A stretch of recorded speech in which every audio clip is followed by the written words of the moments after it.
Saudações a todos, eu sou o professor Charles Camilo e nessa videoaula nós falaremos a respeito da Revolução Russa. Eu desejo a você uma boa aula e bons estudos.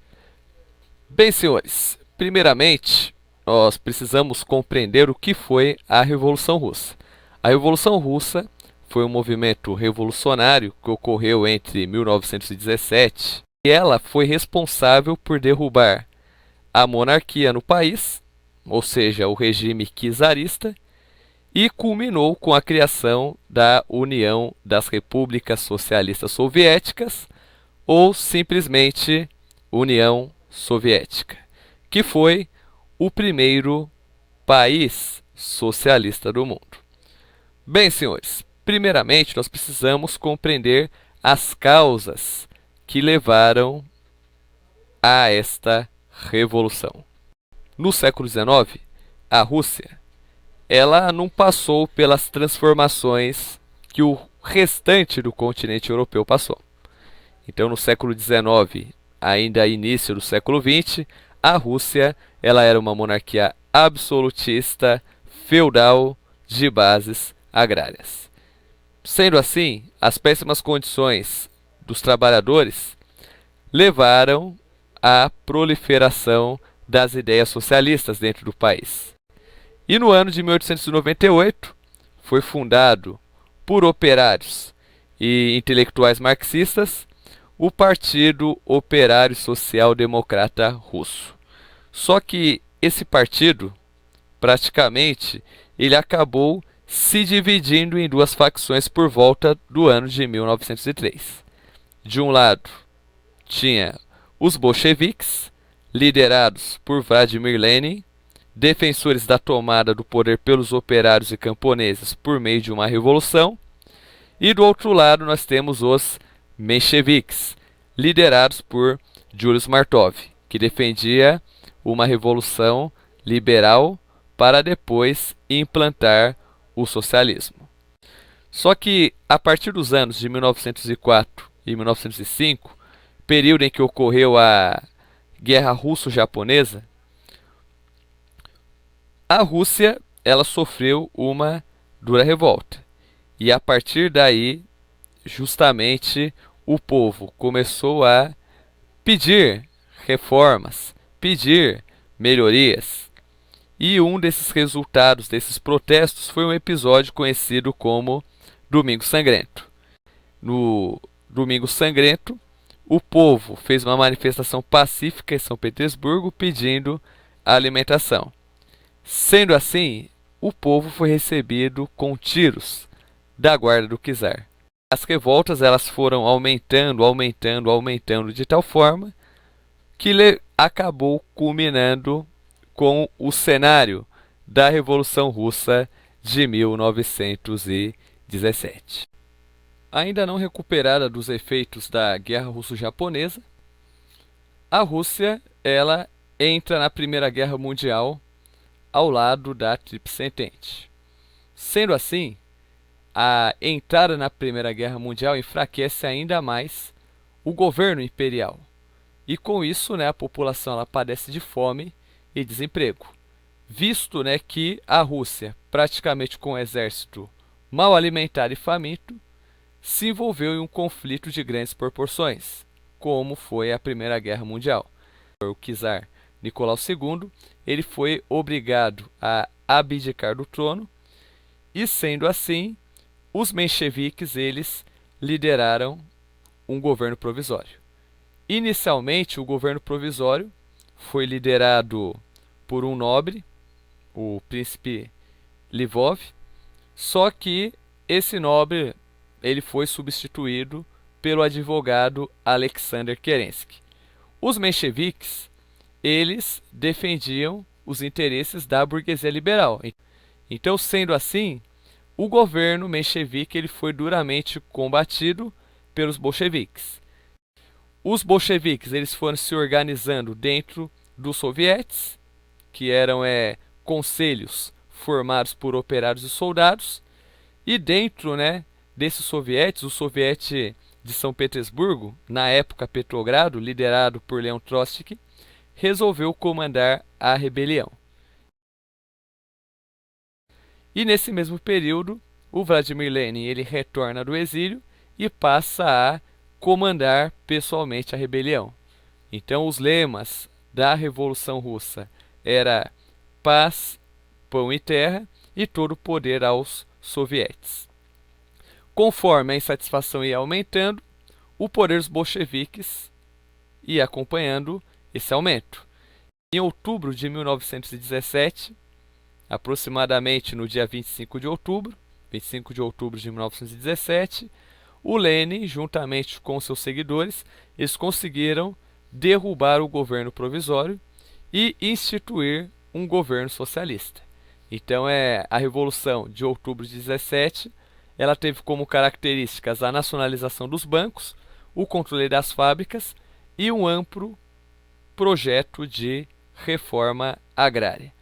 O Lenin ele instituiu o Conselho dos Comissários do Povo, no qual ele exercia a liderança.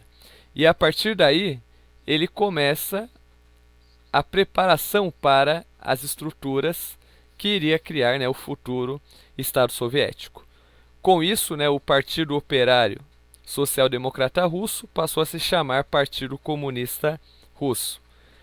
E com isso, ocorreu por parte da antiga aristocracia uma retaliação a essa revolução.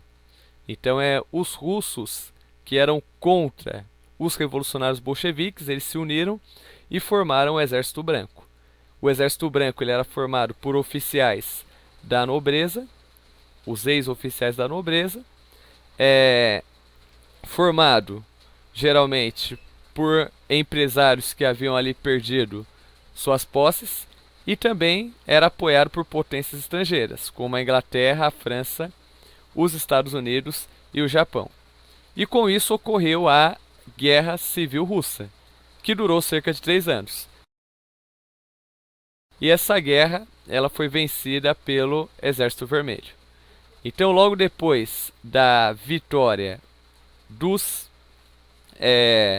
revolucionários bolcheviques, a Rússia ela é transformada em União das Repúblicas Socialistas Soviéticas. Só que é importante focar, que não foi a Rússia sozinha, que era a União Soviética, era a Rússia mais 14 repúblicas, que eram regiões do antigo Império Russo, que se uniram com a Rússia e formaram esse Estado federativo composto de 15 repúblicas, se nós colocarmos a Rússia no meio delas. Instituído o governo, o Lenin ele teve um grande desafio pela frente, que era recuperar a economia. Para recuperar a economia, o governo Lenin ele adota a política econômica conhecida como NEP, Nova Política Econômica, que funcionaria como um híbrido entre economia capitalista e economia socialista, visto que o objetivo do Lenin era principalmente permitir práticas capitalistas. Então, por exemplo, permitir a pequena propriedade privada, permitir algumas empresas privadas, para que o país conseguisse recursos e, a partir desses recursos, implantar de fato o socialismo econômico.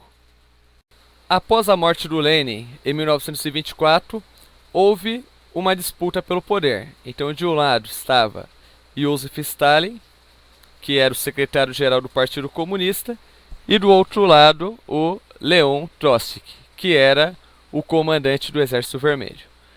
Praticamente nós temos duas visões a respeito dos rumos políticos que a União Soviética deveria tomar. O Leon Trotsky ele defendia a revolução permanente. Ele acreditava que a revolução deveria ocorrer praticamente em todo o mundo capitalista, para que então o socialismo pudesse sobreviver. Já no caso do Stalin, ele já defendia algo completamente oposto. Ele acreditava que o socialismo precisava primeiramente fortalecer dentro da União Soviética para depois ser então exportado. O Stalin, ele consegue vencer a disputa para assumir o comando dentro do partido e dentro da União Soviética. Então o Stalin ele expulsa o Trotsky da União Soviética, ele expulsa grandes líderes que participaram do processo da Revolução Russa e depois ele vai substituindo por oficiais de sua confiança. O Stalin ele substitui a ANEP, a nova política econômica que o Lenin havia criado, pelos planos quinquenais. Então os planos quinquenais eram planos que eram realizados de 5 em 5 anos, no qual a Comissão de Planejamento de Estado ia lá e desenvolvia toda a questão do planejamento industrial. Então, sendo assim, no campo político, o Stalin ele de fato se tornou um ditador absoluto da União Soviética, implantando uma ditadura pessoal conhecida como stalinismo, que durou até o ano da sua morte em 1953. O Stalin ele perseguiu duramente seus opositores, prendendo em campos de concentração, os chamados gulags. E sendo assim, o Stalin ele foi responsável por organizar a industrialização da União Soviética, que praticamente foi uma industrialização feita com muito sangue, e foi uma industrialização imposta. Só que já no período pós-Segunda Guerra Mundial, apesar de todas as perdas que a União Soviética sofre na Segunda Guerra Mundial, após o conflito, a indústria estava consolidada. E além disso, durante o governo Stalin, em 1929, ocorreu a crise de 29. E o único país que não foi afetado pela crise de 29 foi a União Soviética, que seguia esse modelo de economia planificada. Por aqui eu encerro essa aula, agradeço a sua atenção e até o próximo episódio.